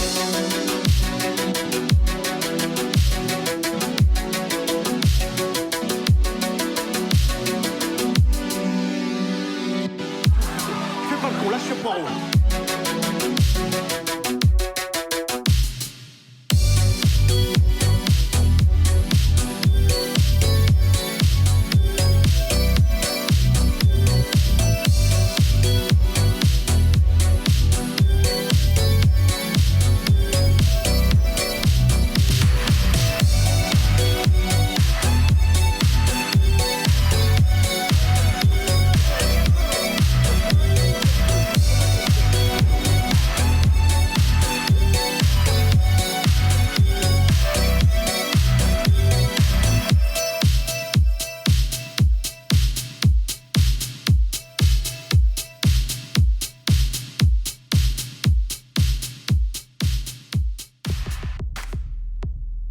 Alors, nous voici réunis entre cinéphiles pour le bilan de l'année 2022. On va commencer Cinéma. par un sublime film, on va dire, qui est Licorice Pizza de Paul Thomas Anderson. Alors, qu'est-ce que vous en avez pensé ? Déjà, on était très heureux de retrouver Paul Thomas Anderson, ça faisait un bon moment qu'on ne l'avait pas vu. Et ça a été, on aime toujours ses films, mais ça a été vraiment un petit coup de cœur pour beaucoup de gens, je crois. Vous deux aussi, vous avez beaucoup aimé, il me semble. Moi, j'ai surtout adoré les deux acteurs principaux qui nous donnent à avoir des personnages un peu singuliers, qui sortent de l'ordinaire, je trouve, d'autant que la différence d'âge entre eux est de 10 ans, il me semble. Et malgré tout, ils restent très jeunes. Ça se passe dans les années 70 en plus, donc on a des décors absolument incroyables, on a une ambiance qui est assez folle. Il me semble que Paul Thomas Anderson a grandi dans les 70s en plus, Oui. donc c'est une période qu'il aime particulièrement et je trouve que ça se ressent tout le long du film. Oui. Mais c'est pas un peu semi-auto? Oui, je pense que c'est Plus ou moins. une autofiction, en tout cas qui est inspirée par des événements de sa vie vis-à-vis de son enfance dans la vallée de San Fernando. Et donc moi, honnêtement, je suis vraiment client des coming of age et des films pour ados, etc. Donc, et de Paul Thomas Anderson. Donc là, j'étais genre... Regardez la vidéo de Geoffrey, Ouais, sûr. si vous voulez, mais... incroyable. Et donc, du coup, tu parlais des deux acteurs, on va les citer quand même, Cooper Hoffman, du coup, qui est le fils de Philip Seymour Hoffman, regretté, et Alana Haim, qui est du coup membre du groupe sororal de Haim, du coup, qui est vachement bien. Et donc, du coup, dans ce film, il y a plein de gens du monde du cinéma, en tout cas des familles de cinéma. Mais toute la famille Haim, d'ailleurs. Oui, voilà, qui interprètent les parents et les sœurs de Alana. Et on a aussi des filles de Spielberg, des fils de Giacchino. Il y a le papa de Leonardo DiCaprio. Papa de DiCaprio, etc. Donc du coup, on a un espèce de microcosme hollywoodien, puisque du coup, c'est un film sur la famille aussi, d'une certaine manière. Moi, je trouve que du coup, ce que tu parlais des années 70, etc., je trouve que la nostalgie qui imprègne le film, elle n'est pas genre malsaine ou quoi. Non, parce que je trouve qu'il parle énormément aussi des problématiques qu'il y avait dans les années 70. Tu sens que c'est des années qu'il a chéries, et malgré tout, c'était pas parfait. Et je trouve ça hyper honnête. Il y a des changements qu'il y a eu à l'œuvre, justement, c'est pas forcément... mieux, c'était pas forcément mieux à l'époque, etc. Et il y a des résonances. C'était mieux avant. Ouais, voilà, c'est ça. Et c'est ça qui est intéressant aussi. Il pointe bien les travers qu'il pouvait y avoir à l'époque, quoi. Ouais, et puis en plus, c'est vraiment une histoire d'amour finalement, qui est assez pure et un peu, comme tu dis, assez atypique, parce que du coup, avec cette différence d'âge, qui est un peu inversée de la normale, où on a souvent l'impression d'avoir déjà vu des hommes plus vieux, voilà, avec des femmes plus jeunes, et là c'est un peu l'inverse. C'est rafraîchissant, on va dire. Toi, Pauline, ça t'a plu aussi? Ça m'a beaucoup plu. Je crois que Paul Thomas Anderson, il a ce truc d'être très célébré pour sa maestria, dans la virtuosité de sa mise en scène, qui parfois peut desservir ses personnages. Et là, c'est tout l'inverse, c'est la mise en scène qui est au service de ses personnages. Du coup, comme il court tout le temps, mais il les suit avec des travelling. Moi, j'adore les travelling de Paul Thomas Anderson. Et j'aime beaucoup aussi le fait qu'il filme des gens normaux, qui ne sont pas nécessairement des acteurs à la base, mais surtout qui ont il a de l'acné, Cooper Hoffman. Ouais, ils ont des gueules ils ont des gueules, en fait. Voilà, la dentition n'est pas parfaite, et c'est super chouette de voir ça. Et on peut s'identifier à eux, voilà. Et ça, c'est assez incroyable. Et surtout, il y a cette scène... alors, déjà, il y a la pénurie d'essence qui rappelle un petit peu 2022. Ouais. Voilà. Mais surtout, lié à cette pénurie d'essence, il y a pour moi l'une des scènes les plus folles de l'année. Avec Bradley Cooper et le van. Incroyable. C'est tellement drôle. Rien que pour cette scène. Ouais. Vraiment, le film, il vaut le coup d'être vu. Carrément. Il y a eu un autre film qui vous a beaucoup plu à toutes les deux, qui s'appelle Annie Colère. C'est bien ça? Exactement. Annie Colère, donc ça se passe en 1974, un an tout pile avant le vote de la loi pour légaliser l'IVG, la loi Veil. Et ça retrace le parcours d'une femme qui s'appelle Annie, donc l'Annie Colère du titre, jouée par Laure Calamy, qui est enceinte et qui veut avorter et qui va passer par le MLAC, donc le mouvement pour la liberté de l'avortement et de la contraception, qui étaient des cellules ou des organisations. C'est une association, oui, ils le association. disent, qui était illégale par contre, puisque l'avortement était encore illégal à l'époque, mais qui menait des actions publiques justement pour faire avancer la légalisation de l'avortement. Et qui permettait d'avorter. Voilà, donc qui avortait avec des grosses guillemets presque sur la voie publique en fait. C'était très affiché justement pour qu'on en parle. Exactement, pour que ça fasse bouger les choses. Ouais. Et moi je trouve, c'est dit à un moment dans le film, la tendresse est politique. Et c'est un film qui est... Alors, je pense que tout est résumé dans la tendresse et politique. Ce film est d'une tendresse incroyable, d'une bienveillance qui est folle. J'ai beaucoup pleuré, ça prend aux tripes. Et je trouve que c'est vraiment ce qu'on retient, c'est un exemple de sororité qui est parfait. Sur des femmes ça se passe en plus dans un milieu ouvrier. C'est des femmes qui s'éduquent, c'est des femmes qui se rendent service, qui du coup s'émancipent en s'aidant les unes les autres. Et c'est extrêmement touchant. Et c'est un milieu rural aussi. Et on est en province, donc c'est assez incroyable. Je vais rebondir sur ce que tu dis. Il y a énormément de délicatesse et de douceur pour des femmes qui sont vraiment en détresse, en fait. Ce qui tranche un peu avec les représentations qu'on a au cinéma de l'avortement. C'était une volonté de Blandine Lenoir, la réalisatrice, de vraiment faire un film très différent sur la représentation de cet acte-là. Et je trouve que toutes les actrices et les acteurs sont parfaits. Je voudrais mentionner que c'est pas un film contre les hommes. Au contraire, ils font partie du processus. Il y en a beaucoup qui font partie de l'association, mais au-delà de ça, beaucoup dans les films, les femmes qui vont se faire avorter sont des femmes d'un certain âge. Bon, il y a une représentation de tous les âges aussi, mais c'est beaucoup des femmes d'âge mûr qui ont déjà eu des enfants et qui viennent aussi souvent avec leur mari, parce qu'elles n'ont pas non plus d'accès à la contraception hyper facilement. Du coup, c'est vrai que les hommes sont très impliqués dans le sens où on est là, on vous soutient. On sait que souvent, ce sont aussi les médecins. C'est fait de façon très médicalisée et la discussion est ouverte, ils accompagnent, ils sont là et c'est vraiment bien fait au final. C'est pas que des femmes qui vont se faire avorter secrètement parce qu'elles se sont fait agresser ou ce genre de choses. Du coup, ça représente bien un combat collectif et qui est aussi, je trouve, c'est un moment unique dans l'histoire. Médicale, entre guillemets, et dans l'histoire du féminisme, puisque ce sont via cette association que les femmes se font avorter. Ce sont pas dans des hôpitaux. Et du coup, c'est ce que va permettre la loi, et du coup, elles vont perdre ça. Je trouve ça assez...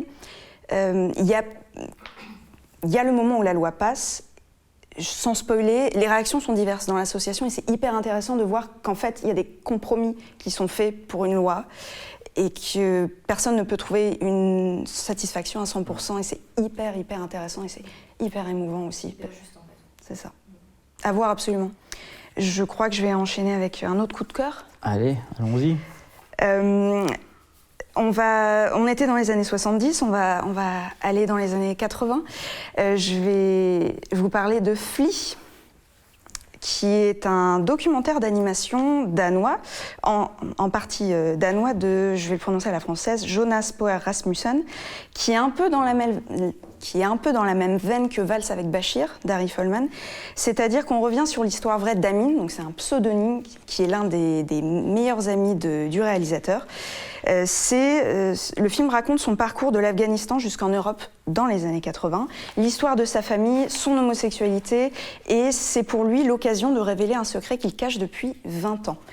Le film a eu 3 nominations aux Oscars en 2022. Il a été diffusé sur Arte avant de sortir en salle en août.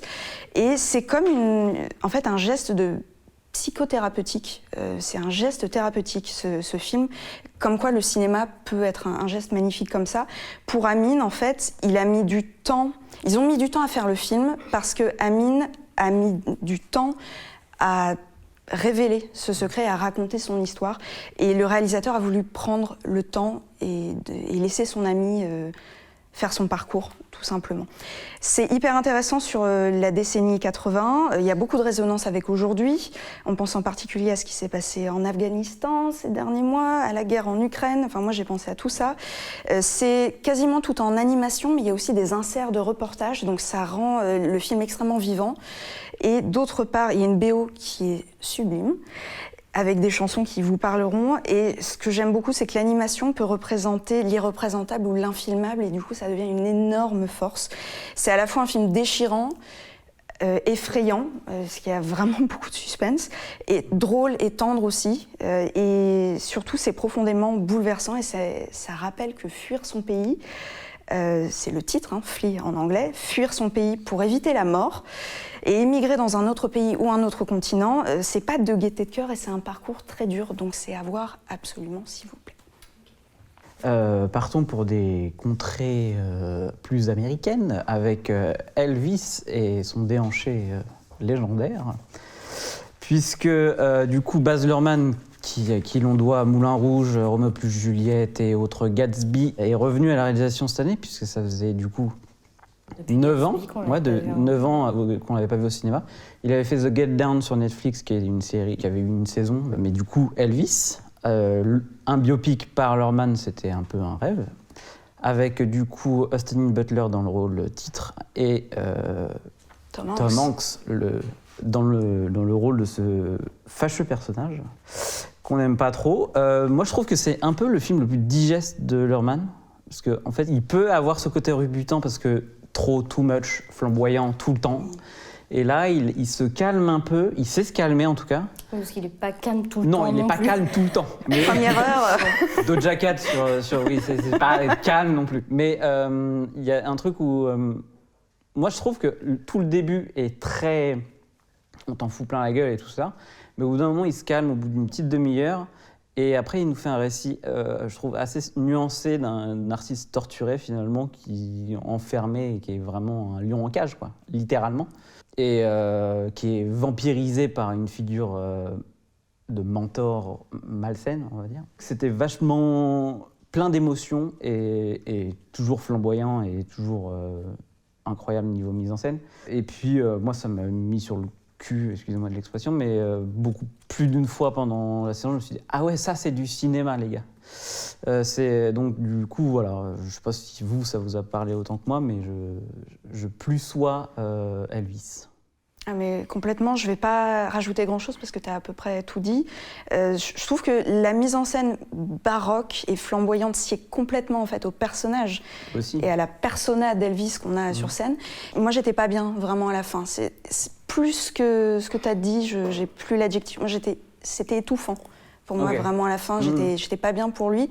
Et je trouve ça assez fort d'arriver à cette émotion-là, de ce changement, t'as envie de faire la fête au début et Mais c'est un peu souvent le cas chez Luhrmann, parce que c'était un peu la même chose dans Gatsby et c'est ça. dans Après, Moulin Rouge aussi. Un peu, oui. Ouais. Pas aussi fort, je pense. Et ce qui est génial, c'est que le film peut rassembler toutes les générations. Bien sûr, mais c'est pour ça, c'est en cela que je dis que c'est le plus digeste. Et je pense qu'on arrive un peu à une forme totale du cinéma de Luhrmann. C'est ça, parce qu'il a toujours eu une grosse connexion au monde du spectacle, à la musique, au rythme. Et je trouve que quitte à faire un biopic, c'était évident qu'il fallait qu'il le fasse sur un chanteur ou un musicien, parce que c'était de la continuité logique, je trouve. Et puis avec une figure telle que Elvis pour être aussi grandiloquente que... Oui. Voilà. On est d'accord. Il y avait les paillettes qu'il fallait pour Les stars, c'est les paillettes. C'est ça. On va repartir du coup dans un cinéma tout aussi survitaminé mais plus indépendant, puisque ce qui a fait sensation cette année, c'était Everything Everywhere All at Once, un film A24 avec Michelle Yeoh notamment, que tu as beaucoup apprécié apparemment, Amandine, je te laisse. Moi, je trouvais que c'était un petit vent de fraîcheur. Le multiverse qui est travaillé différemment de ce qu'on a l'habitude de voir actuellement, parce que je crois que c'est le gros truc de Marvel. Je regarde pas les Marvel, mais il me semble. Très déjanté, qui, sous couvert de partir dans tous les sens, entre guillemets, a une simplicité et c'est un film en fait sur la famille. C'est exactement ça. Et c'est beau, parce qu'on en prend plein les yeux pendant 2 heures et en fait sur la fin tu te dis ah bah oui c'était juste ça mais ça marche et c'est juste bien, un film qui va droit au cœur et qui le loupe pas. En effet, je pense que les Daniels du coup qui est un duo de réalisateurs, et tu vas me corriger puisqu'on va les appeler les Daniels du coup, que sont du coup Daniel Kwan et Daniel Scheinert, qui avaient réalisé Swiss Army Man il y a 6 ans je crois, en 2016. Qui mettent en scène petit bijou d'inventivité qui est ultra généreux, mais en plus, très foutraque aussi, on va pas se mentir. Oui. Et je pense que part tellement dans tous les sens que la fin, elle pourrait gagner à une concision plus grande, quoi. Mais c'est bourré de créativité et c'est inclusif et tout ça, donc c'est vraiment cool. Et moi, en vrai, ça m'a rappelé l'impact qu'avait pu avoir un Matrix à l'époque, et dans la forme et dans ce que ça raconte et comment ils le font. Et je saurais vous le conseiller davantage, vraiment. Et 2001, quoi. Oui. Et 2001 en plus. 2001, Ke-Huy Quan, du coup, qui joue Waymond dedans, et tous les variants, on va dire, de Waymond. Et Jamie Lee Curtis aussi. Ça fait très très plaisir de voir Jamie. J'ai mis du temps à la reconnaître, moi, par contre. Oui. Parce qu'elle est très grimée. Oui. Mais ça fait très plaisir de la retrouver, Jamie Lee Curtis. Donc, à fond, il faut voir ça. Ouais. Tout comme, du coup, le film suivant, on va parler de Spencer, le biopic de Diana, de la princesse Diana, par le Chilien Pablo Larraín, avec Kristen Stewart. Ouais, que j'ai bien aimé. Il est disponible sur Prime. Il n'est pas sorti au cinéma. Non. Concrètement, c'est le dernier Noël que passe Lady Di au sein de la famille royale. Déjà, Kristen Stewart a fait une performance incroyable. Alors, j'ai aimé qu'on la grime pas trop. Elle ressemble à Lady Di sans trop y ressembler, mais c'est comme ça, tu fais avec ou pas. Voilà, bon, au moins c'est honnête. Donc ça m'a pas déplu. Et non, toujours au bord des larmes. On a une Lady Di qui est... sans être trop victime, en fait, on est un peu dans ces divagations existentielles où on sent qu'on est sur la fin d'un mariage, on est sur la fin d'une époque, il y a quelque chose qui va se passer. Elle va pas bien, clairement, elle a pris cher, ça va pas du tout. La tragédie est pas loin, quoi. Voilà, on sent que... je trouve que ça se traduit presque comme un thriller psychologique, mais en même temps des espèces de divagations très poétiques, des fois dans la... onirique, ouais. Onirique presque. Des fois dans la campagne anglaise. C'est un film de fantômes, finalement. Ouais. Enfin, littéralement des figures... Un conte de thé, un conte de thé. Un conte de fées un petit peu hanté, en fait. Ouais, c'est ça. T'as ce côté princesse avec ses belles robes dans ses Mais châteaux. en même temps, un cauchemar, quoi. C'est mais vraiment... cauchemardesque. Ouais. Et moi, ça m'a beaucoup plu. Ouais, non, en plus, moi, je trouve que c'est mis en image... Trop beau. Trop beau. Tous les plans sont des vrais tableaux. Donc, je tiens à signaler que c'est une chef opératrice française qui s'appelle Claire Maton, qui est la chef opératrice de Portrait de la jeune fille en feu. Et d'autres films de Céline Oui, Sciamma. mais je pense à... Et moi, je trouvais que le film était foudroyant d'émotion, il m'a complètement bouleversé. Et ouais, il y a une force tragique folle. Mais du coup, moi, ce qui m'intéresse, c'est comme tu as vu The Crown, et notamment les dernières saisons, avec Diana, est-ce que c'est comparable ou pas ? C'est très différent. En fait, en 2022, là, il y a eu beaucoup de choses qui sont sorties sur Lady Di, déjà parce que c'était les 25 ans de sa disparition. Alors, The Crown, Lady Di apparaît dans la saison 4 et donc continue dans la saison 5. La saison 4, c'est son arrivée dans la famille royale, sa jeunesse, etc. Et la saison 5, justement, on arrive à peu près sur la fin de son mariage avec Charles et elle va pas tarder à... Le divorce a lieu au cours de la saison. Dans la saison 4, on est sur une jeune fille complètement victime qui juste subit. Et dans la saison 5, on est justement... Ils ont joué le côté c'est bon, ça y est, je juge des médias, je suis dans la vengeance, un peu plus punchy, un peu plus scolaire, quoi. Okay. Du coup, très différent. Bon, il y a quand même des faiblesses, il y a quand même des fragilités. Ce que j'ai aimé en fait avec Spencer, c'est qu'on sent qu'au-delà de quelqu'un qui a été malmené par la famille royale, c'est aussi quelqu'un qui avait déjà ses névroses, ses maladies, ses problèmes à elle et ses instabilités, et que tout n'est pas dû au fait qu'elle ait été victimisée. Et que la royauté ne l'a pas...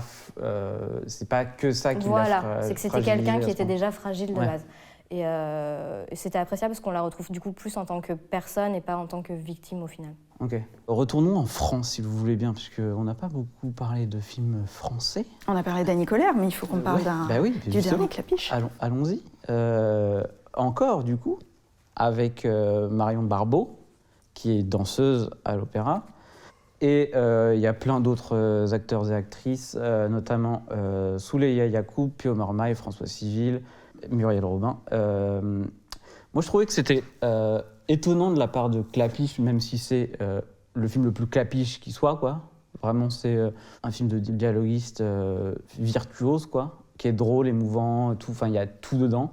Et c'est stylé, et c'est bien foutu, et tout ça. Et je sais pas ce qui vous a parler dans le film, mais moi, j'ai trouvé que son portrait de la danse et du mouvement, c'était génial, quoi. Ouais, c'était beau. Ouais.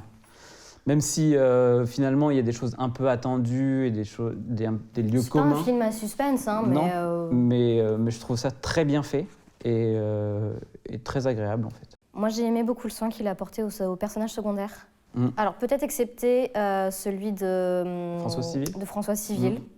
qui, Plus, pour moi, aurait pu ne comique. pas être là, même si on adore François Qui est Civil. plus caricatural en fait. Aussi. Mm. Même, honnêtement, on pourrait s'en passer. Mm. là pour la Pio comédie. Marmaille, c'est mon fou rire de l'année au cinéma. Ah oui. Complètement. Incroyable. les trois. Même Muriel Robin est extrêmement touchante et j'ai trouvé qu'au final, ça marchait parce qu'ils étaient tous très bien écrits et qu'ils se rejoignaient, ils se nourrissaient les uns des autres, en fait. Je voudrais rajouter que c'est aussi un film, pour moi, qui est dans la continuité de 2 mois. Qu'il a démarré, en fait, parce qu'il a démarré une collaboration, Clapiche, avec, je crois que c'est Santiago Amigorena, donc, qui est le co-scénariste. Et ce sont 2 films sur la résilience, en fait. 2 mois, c'était par une psychothérapie. Là, on passe par le corps et l'art, en fait. Comment l'art peut être salvateur. L'art-thérapie, en fait, tu dis Ouais, ça. c'est ça, exactement. Et aussi sur les gens, les artistes, je pense aussi, qui entre eux s'entraident et permettent, se relèvent entre eux, si Il me vous semble voulez. que, sans en dire plus, 2 mois finit sur de la danse, en plus. Exactement. Et oui, exactement. Donc ouais, non, c'est un film hyper beau et j'aime beaucoup le travail sur la musique aussi. Parce que la danse ne va pas sans la musique. Sans la musique. Qui est co-signé Thomas Bangalter, notamment une moitié de Daft Punk, qui est déjà un événement. Passons, si vous voulez bien, à un des immenses films pour moi de l'année, signé par un des auteurs majeurs de notre temps, qui s'appelle Jordan Peele. Vous avez vu Nope, du coup? Nope. Pardon. Fallait la faire. Excellent. Eh ben tiens, présente-nous Nope, tiens, pour la peine.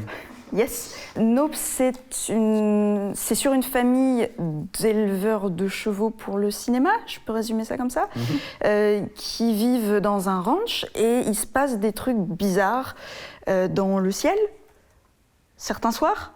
Ouais. Et il y a des trucs métalliques qui disparaissent. Je peux dire ça comme ça? Ouais, des animaux aussi. Il y a des animaux qui disparaissent. Donc voilà, et c'est découvrir ce qui se passe. Et Geoffrey, qu'est-ce que tu en as pensé? Je te renvoie la patate chaude. Pour moi, c'est avec Get Out et Us, il m'avait intrigué, Jordan Peele. Là, il a vraiment toute mon attention.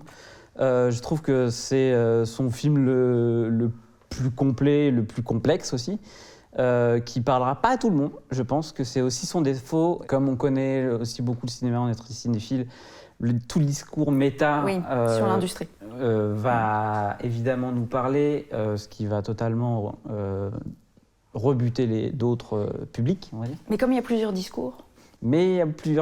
C'est intriguant. C'est Shyamalan qui aurait construit un film comme on doit le faire normalement. Pardon, je suis méchant. Pour moi, c'est genre mis en scène de façon assez prodigieuse. L'image est folle, tournée en IMAX et tout. Il y a des séquences d'action qui vont vous rester à vie. Il y a des plans. Moi, j'adore le plan. Je peux le dire, c'est l'un des premiers plans. La clé dans le flanc du cheval. Dans le montage que vous venez de voir. Ouais. Pour moi, c'est peut-être le plan de l'année. La séquence d'ouverture est juste trop belle. C'est ça. Incroyable. Mais en plus de ça, c'est toujours politique, c'est toujours ultra actuel, inspirant. C'est original. C'est original. C'est surprenant. C'est ça, c'est un film qui en met plein la vue et pourtant c'est vraiment une création originale de Jordan Peele. Donc go quoi, enfin vraiment c'est genre ouf quoi. Ça parle de plein de choses en même temps, c'est... Racisme systémique aussi. Et évidemment, bref... Il y a trop de choses à dire sur Nope, en fait. Pour être concis, oui. On va rester sur des films assez vertigineux en termes de mise en scène et d'esthétisme. En parlant du nouveau James Cameron, Avatar, la voix de l'eau. Est-ce qu'il faut vraiment en parler? Oui, il faut en parler. Moi, j'étais pas un grand fan du premier Avatar. Je l'ai revu du coup en salle quand il est ressorti en septembre. J'ai un peu redécouvert l'univers tout en me disant il a ses limites, etc. mais toujours un peu fasciné par la prouesse technique qu'il a été en son temps et qu'il a provoqué par la suite à Hollywood. James Cameron, je ne sais pas si vous vous rappelez, mais il a fait Aliens, il a fait Terminator 2. En fait, c'est le maître des suites, en fait. Ah, pardon, c'est ça. C'est genre, il sait faire une suite. Donc là, en fait, c'est genre Avatar, mais avec tous les potards à fond, et complètement débarrassé de la présentation de l'univers. Donc en fait, c'est en plus de ça, c'est James Cameron qui quitte la forêt pour aller plus dans l'eau. Alors vous imaginez qu'avec son amour pour l'eau et Abyss, Titanic, etc., ses documentaires, etc., bah ça déboîte. Donc voilà, et nouvelle technique du coup, grâce à une technique qu'il a achetée, le HFR ou le VFR, du coup les framerate variables, on va dire, qui crée une immersion incroyable. Moi, j'étais pas convaincu du tout quand Peter Jackson l'a utilisé sur le Hobbit. Là, bon bah les gars, take my money maintenant quoi. Et en plus de ça, il se permet d'avoir un discours écologique, voilà. Plus que bienvenu. Voilà, toute la deuxième heure en gros du film qui dure plus de 3 heures, c'est un documentaire National Geographic sur Pandora, quoi. Donc c'est trop bien. Ça parle de la famille, de la spiritualité. Bah ouais, merci James. Encore. Bah oui, j'ai pas grand-chose à rajouter à ça. Alors même chose, moi je n'étais pas une énorme fan du premier Avatar. Autant j'ai aimé l'univers, j'ai adoré découvrir Pandora, autant après cette espèce de conquête du nouveau monde qu'on a déjà vu plein de fois, ça m'avait pas plus hypé que ça. Le deuxième, on l'a attendu longtemps, mais on est content de l'avoir attendu parce que vraiment, moi j'étais pas prête du tout. Ah non, je croyais être prêt, j'étais pas prêt. Non, vraiment, visuellement parlant, c'est hallucinant, c'est tellement beau. Et il arrive quand même justement un univers, comme tu dis, il nous la représente pas, etc. On connaît Pandora et malgré tout, avec cet univers marin qui arrive, t'as une redécouverte de Pandora avec une faune et une flore incroyables. C'est un autre point de vue, ouais. Si beau. La connexion à la nature, du coup, elle est parfaite. Aux animaux également, du coup. Après, oui, film sur la famille, mais qui est en train de s'installer sur plusieurs générations. Il y a forcément de nouveaux personnages qui arrivent pour en éclipser d'autres, mais c'est plutôt bien fait. Au niveau des émotions, du coup, ça fonctionne à fond. Est-ce que vous recommandez la 3D ? Ah ouais. Ah, c'est indispensable. Ouais. Non, vraiment, c'est incroyable. En fait, c'est vraiment incroyable. C'est vraiment indispensable. Et moi, je suis pas une fan de 3D. Souvent, ça me donne mal à la tête, ça peut me barbouiller un peu. Et là, vraiment, rien du tout. Non, et puis, justement, c'est genre, s'il y a quelqu'un qui peut te proposer une 3D spectaculaire et qui a du sens. Et immersive. Moi, je trouve que c'est du jamais vu, en vrai. Oui, vraiment, c'était incroyable. Ah non, je suis sur le cul, je vais y retourner 1000 fois. Voilà. Incroyable. Et puis c'est surtout que ça fait un peu cocktail James Cameron en fait. Il nous recycle, on va dire, beaucoup de ses idées qu'il a développées sur toute sa filmographie. Et en fait, moi, je n'attends qu'une chose. Tu sens qu'il se fait plaisir. Bien sûr. Tu sens qu'il se fait plaisir. En fait, il n'est pas là pour se faire de la thune, puisque ça, c'est bon. Je crois. Je pense qu'il l'a. Il a juste envie de se faire plaisir et de nous faire plaisir. Et ça en marche. fait, moi, j'attends qu'une chose, c'est Avatar 3 et de revoir revoir le 2 en attendant. Voilà, c'est ça. Et on va finir. En parlant de 2. Voilà, c'est ça. En parlant de suite, et une suite hyper attendue qui a mis beaucoup plus de temps à sortir qu'Avatar, on va parler du personnage de Maverick avec Top Gun Maverick. Top Cruise. Top Cruise. Tom Gunn. Je vais juste dire que c'est ouf. Enfin, Tom. Gun, c'est cool. Voilà, Top Gun Maverick, c'est ouf ici. Mais c'est genre Tom Cruise qui te dit voilà, c'est ça le cinéma. Et tu dis OK. D'accord. Kiff en fait. OK. Ah oui, d'accord. Je pense que c'est une des meilleures, ce qu'on appelle les legacy sequels, là, les espèces de suites 20 ans plus tard là. Moi, j'aime beaucoup The Force Awakens, mais ça, c'est autre chose. Au cinéma, je crois que c'est avec Avatar, mais différemment, en fait. Donc, c'est même pas comparable. Le meilleur spectacle que j'ai vu... c'est du grand spectacle. En 2022 ? Ouais, en 2022, aussi. Quoi. Vraiment. Tom Cruise est trop bien. Enfin, voilà, c'est Tom Cruise, quoi. En fait, c'est cool de pouvoir filmer un acteur dans un cockpit d'avion. Miles Teller est très cool aussi, je trouve, dedans. Je pense qu'il aurait pu être vite chiant, et en fait, il est très bien. Glenn Powell, ils sont plus ou moins... Moi, je trouve qu'ils ont tout bien dosé, en fait, parce que pareil, j'avais un peu peur. Incroyable. J'avais un peu peur, tu vois, les suites qui reviennent 20 ans plus tard, on en a fait plein, et je m'étais dit... moi, pour le coup, Top Gun, c'est un des films que je regarde depuis que je suis toute petite, et je m'étais dit, s'il le foire, il le foire, mais j'avais quand même hâte de le voir, et je trouve qu'ils ont tout bien dosé, ils ont dosé la bonne dose de nostalgie, il y a des choses, ça te fait vraiment plaisir de les retrouver sans en faire trop. Visuellement, c'est encore plus impressionnant que le premier. C'est ça, mais en fait, c'est aussi cool que Tom Cruise ait vraiment insisté pour pouvoir sortir le film en salle, parce que le film est prêt depuis avant le Covid et devait sortir. Je pense que ça fallait le voir au cinéma. Et en fait, non, c'est juste ça. C'est genre Tom Cruise et James Cameron vont sauver le cinéma, je pense, mondial. Et il faut vraiment le dire et appuyer là-dessus, c'est que c'est important. C'est incroyable le divertissement qu'ils peuvent produire et nous offrir. C'est bien foutu et en même temps c'est pertinent. Et pourtant c'est des suites, encore une fois, très attendues pour l'un, Avatar, et celui-là qui est moins attendu. On l'attendait plus finalement. Parce qu'il a été repoussé tellement de fois que... Ouais, c'est ça.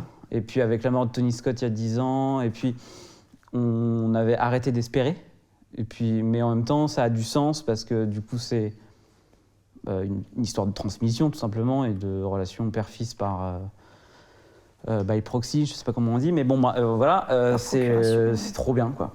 Et il y a Val Kilmer qui est là pas longtemps, mais qui en fait, il y a aussi son voir. documentaire du coup qui s'appelle Val, qui est sorti cette année, qui est très bien, il faut aller le voir, qui aussi explique beaucoup pourquoi on l'entend pas forcément beaucoup parler dans ce film, puisque c'est sa condition de santé. ouais.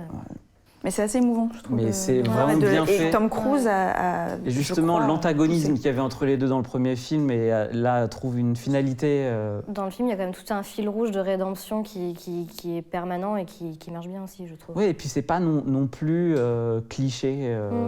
Ouais, ça, c'est qu'ils ont bien tout dosé. C'est ça. C'est là où c'est vraiment appréciable comme film, c'est beau, quoi, en fait. Et c'est, en plus de ça, méga impressionnant, et les enjeux sont clairs. L'action, elle est limpide et c'est stylé, et la musique qu'on se prend à la gueule pendant tout le film, le son incroyable, puis le travail de cinématographie aussi. Donc moi j'adore Top Gun Maverick. Voilà. C'est dit. Bon voilà, je pense qu'on a fait le tour de cette année culturelle 2022, donc vive 2023 maintenant. Je veux remercier particulièrement les chroniqueuses et chroniqueurs qui étaient présents aujourd'hui, donc du coup Sophie et Hugo, mais aussi du coup Amandine, Pauline, mais aussi ceux qui ne pouvaient pas être présents aujourd'hui et qui ont contribué aussi cette année, du coup Bénédicte, Anouk, Noémie et Julien, évidemment. Mais aussi à la technique qui était présente aujourd'hui, donc Johan, Stéphane, Sofiane et au graphiste Franck, mais aussi à Kim Marquin qui nous a gentiment prêté les locaux de Camé House, qu'on remercie chaleureusement. Et encore merci à nos lecteurs, tous vos retours nous font très plaisir, donc continuez. D'ailleurs, vous pouvez commenter la vidéo, la liker, vous abonner à la fois à cette chaîne YouTube, mais aussi au site. Je vous rappelle qu'il y a une campagne de dons qui arrive très prochainement. Je vous invite à nous suivre sur tous nos réseaux, Instagram, Twitter, Facebook et consorts, puisque vous les avez tout en haut de la barre du site en haut, c'est facile d'accès. Propagez la bonne parole autour de vous, le bouche à oreille, comme je l'ai dit en introduction, c'est très important pour nous. Et on vous dit à très vite sur Petri. Merci à tous. à bientôt. Salut.